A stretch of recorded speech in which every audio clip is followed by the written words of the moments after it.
Alright, welcome back guys. It might have been a couple days for you guys, but for me, I just finished my culture bed on contour, and now we're going to build the compost pile. So I'm going to split this into two videos. It's still raining and I'm still getting soaking wet, but we're going to basically be mixing old compost to inoculate the pile, horse manure, clean up scraps from the garden. So I'm going to go clean up all the comfrey, for example. I'm going to pull a bunch of watercress out of the lower river area that kind of took over. That's a great source of nitrogen, so we'll mix that in. And we'll put the biochar in there. We'll put some of the worm castings on the outside of the pile because it might heat up. If it gets above about 80 Fahrenheit, the worms want to leave the pile or die.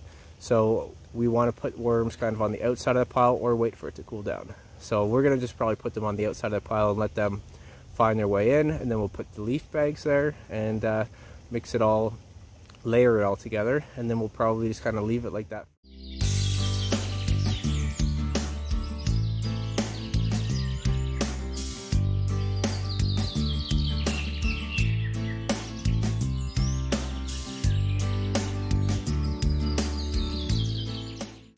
I was going to build a Johnson Sioux bioreactor with this stuff, but to be honest, I'm exhausted, and just a quick and dirty pile is more up my alley for the end of the season now, and I'll just turn it once in a while.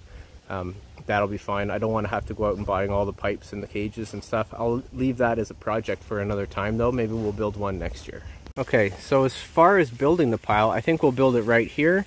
That way any rain leachate will get captured by this hugel swale. So it's always good to think of, you know, where water running through your compost pile will go. You can tarp it if you want to kind of keep the rain off it, but the moisture is good to help it break down. So I think a better solution is to actually incorporate something that'll capture that leachate water and then use it for benefit. So we'll build it here. Now I could build it off the ground with skids and weed block fabric, and the bonus to that would be more airflow into the pile. The downside to that is soil microbiology can't go in and out of the pile at will. So I'm actually just going to do a direct ground contact for this one. For the Johnson Sioux bioreactor, I'll put it up off the ground because getting airflow into that pile, that's kind of the idea with that one, is it's a static airflow pile. This, I'm going to have to turn it to get the air in. So I think direct ground contact is the way to go. So we'll just start kind of layering stuff down and let's get started.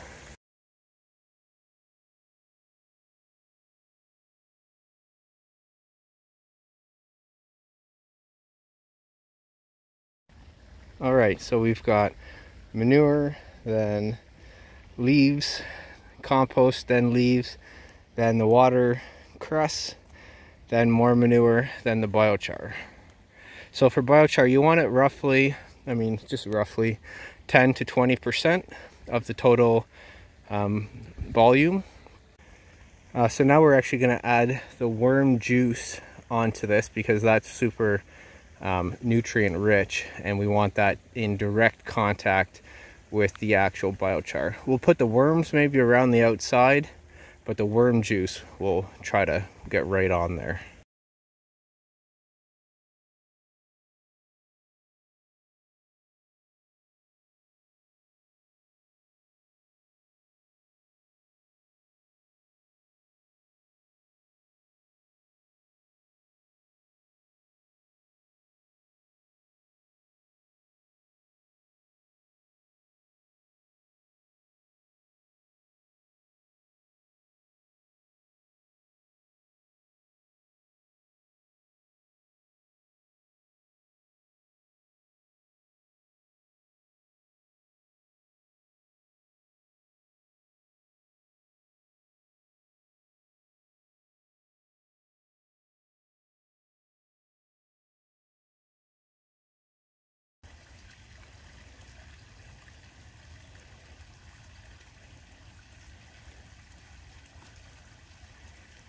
Okay, so I think that's about it for today. I'm exhausted, soaking wet. Going to go in and warm up with a nice lemon balm tea, I think.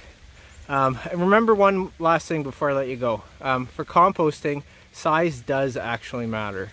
So the bigger you can get your pile, the faster and more active it's going to be. I'm tired. I'll see you on the next one. I don't even know what I was going to say. Be safe out there.